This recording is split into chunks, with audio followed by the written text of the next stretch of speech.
Jail میں اس کی ملاقاتیں کرنے کے لیے اس کے عزیز آتے ہیں تو وہ بھی غمگین ہوتے ہیں کہ تم یہ کام نہ کردا تے سانوں بھی یہ مصیبت نہ پیندی۔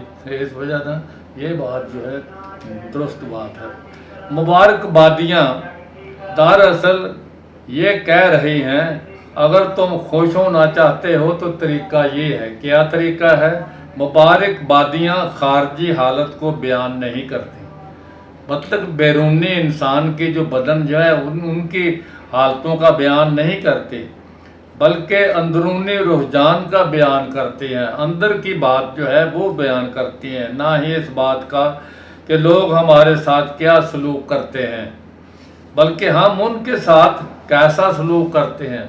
یہ نہیں ہے کہ لوگ ہمیں کیا کہتے ہیں، لوگ ہمارے متعلق کیا سوچتے ہیں، بلکہ بات یہ ہے کہ ہم لوگوں کے متعلق کیا سوچتے ہیں۔ یہ بات ہے، یہ بات ضروری بات ہے کہ ہمیں پہلے یہ جب اپنے دل میں جو ہے وہ اس بات کو براجمان کر لینا چاہیے کہ ہم ان لوگوں کے لیے کیا سوچتے ہیں۔ اس وجہ سے اس بات کو یاد رکھنا کہ لوگ جو ہے وہ اپنے طور پر جو ہے وہ سوچتے ہوں گے، ٹھیک ہے، لیکن ہم ان کے لیے کیا سوچتے ہیں، ہمیں ان کے لیے سوچنا کیا سوچنا ہے، ہمیں ان کے لیے سوچنا ہے کہ ہمیں ان کے لیے دعا کرنا ہے کہ وہ بھی خداوند یسوع مسیح کے جو شاگرد ہیں ان کے لیے دعا کرنا تاکہ وہ دن بدن مضبوط ہوتے جائیں، اور جو ابھی تک خداوند یسوع مسیح کو نہیں جانتے ان کے لیے بھی دعا کرنا تاکہ وہ ان کو جان جائیں۔ تو آئیے ہم ان خصوصیات کا مشاہدہ کریں۔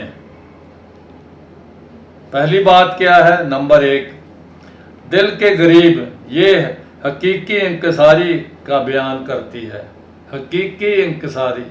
ہاں، تو پھر خصوصاً روحانی برکت کی پہچان کی ضرورت ہے۔ تو یہ نمبر اگلا، غمگین، یہ سچی توبہ کا بیان کرتی ہے۔ غمگین جب ہوتے ہیں تو جو سچی توبہ کرتے ہیں تو وہ غمگین ہوتے ہیں، تو سچی توبہ جو ہے وہ غم پیدا کرتی ہے لیکن اس کا انجام جو ہے وہ خوشی ہوتا ہے۔ اور پھر حلیم، مضبوط مگر شریف النفس، نظم و ضبط پر عمل کے لائق۔ آج پاکستان میں جو ہے وہ لاک ڈاؤن ہوتا ہے تو کیا آپ لاک ڈاؤن کے تابع داری کرتے ہیں؟ کیا آپ جو ہے وہ اس پر نظم و ضبط پر جو نظم و ضبط ہے اس پر عمل کرتے ہیں تو خداوند آپ کو برکت بخشے۔ اگر نہیں کرتے تو آج ہی سے فیصلہ کریں کہ ہمیں اپنے ملک کے، اپنے ضلع کے، اپنے صوبے کے نظم و ضبط میں شامل ہونا ہے۔ ہم نے اپنے آپ کو جو ہے وہ قابو میں رکھنا ہے۔ اور آگے جو ہے وہ خدا کے کلام جو میں لکھا، اور اپنی روحوں میں شدید آزمائشوں پر غالب آنے والے ہوتے ہیں۔ پھر دل پاک، میں ایک دفعہ جب میں روڑی میں تھا تو ایک آدمی آیا، ایک شخص میرے پاس آیا، تو اس نے مجھے کہا کہ میں آپ کو ایک ڈاکٹر کے ساتھ ملانا چاہتا ہوں۔ میں نے کہا کہ وہ کیسا ڈاکٹر؟ کہتا ہے کہ وہ آپ جائیں گے تو آپ کو پتہ چل جائے گا کہ کیسا ہے۔ چلو، اس نے مجھے کچھ نہیں کہا کہ وہ کیسا ہے کیا اس کے، تو میں اس کے ساتھ چلا گیا۔ تو جب میں اس کے کلینک میں پہنچا تو میں نے جو ہے وہ یہ کہا کہ خداوند کی برکت آپ پر ہو۔ تو اس نے جو ہے وہ چھوٹتے ہی پہلے مجھے سوال کیا کہ آپ مانتے ہیں کہ خدا ہے؟ میں نے کہا کہ ہاں میں مانتا ہوں کہ خدا ہے۔ تو اس نے کہا کہ دکھائیے مجھے کہ خدا کہاں ہے، کہ کہاں خدا ہے؟ میں نے کہا کہ ہر جگہ موجود ہے۔ کہتا ہے کہ یہاں بھی موجود ہے؟ میں نے کہا ہاں یہاں بھی موجود ہے۔ اس نے کہا کہ پھر بتائیں، دکھائیں مجھے۔ ایک سیکنڈ میں میں نے اپنے خداوند سے کہا خداوند مجھے جواب دینے کی قوت عطا فرما اور دانش دے. تو میں اسے لے گیا. میں نے کہا متی کی انجیل اس کا 5واں باب 8ویں آیت جو ہے وہ آپ پڑھ سکتے ہیں. تو میں پڑھتا ہوں آپ کے سامنے, میں زبانی کوٹ کرتا ہوں. مبارک ہیں وہ جو دل کے پاک ہیں کیونکہ وہ خدا کو دیکھیں گے. تو میں نے کہا ساری ڈاکٹر صاحب آپ کا دل ناپاک ہے, آپ خدا کو نہیں دیکھ سکتے. اور وہ جو ہے وہ شرمسار سا ہو گیا اور اس نے کہا کہ ٹھیک ہے آپ مجھے ٹائم دے سکتے ہیں ہفتے میں 1 دن یا 2 دن وغیرہ. تو میں نے کہا کہ ہاں دے سکتا ہوں. بہرحال جب اس کا وہ ٹائم میں دیا گیا اور خدا کا شکر کہ وہ خداوند کے پاس آ گیا. وہ اس نے توبہ کی اور خداوند کا جلال اس کے توبہ کرنے کے وسیلے سے ظاہر ہوا. تو یہ ہے دل پاک, خدا کے طالب ہونے میں واحد مقصد رکھنے والے. خدا کا جو طالب ہوتا ہے ان کا ایک ہی مقصد ہوتا ہے اور وہ صرف مقصد یہ ہے کہ وہ خدا کے لیے زندہ رہنا چاہتے ہیں, کہ وہ خدا کے لیے زندہ ہیں. تو اس وجہ سے ان باتوں کو جو سمجھنا ہے تو یہ باتیں جو ہیں وہ آگے کل پھر جو ہیں وہ ہم آگے بڑھیں گے. تو کل تک مجھے آپ اجازت دیجئے, کل ہم پھر ان باتوں کو جو ہے وہ آگے بڑھائیں گے. کل جو ہے ہم جو ہے وہ دیکھیں گے کہ راست بازی کے سبب سے جو ستائے جاتے ہیں. اگلا پوائنٹ وہ یہ ہے کہ حقیقی راست بازی کیا ہے. تو خداوند آپ کو برکت بخشے, ان باتوں کو یاد رکھیں. تو کل پھر ملاقات ہوگی خداوند کے فضل سے, نہ کہ میری چاہت کے وسیلے سے. خداوند کے فضل سے آپ کے ساتھ ملاقات ہوگی. آمین اینڈ آمین. God bless you. Hallelujah. Praise the Lord. Wonderful God. Amen.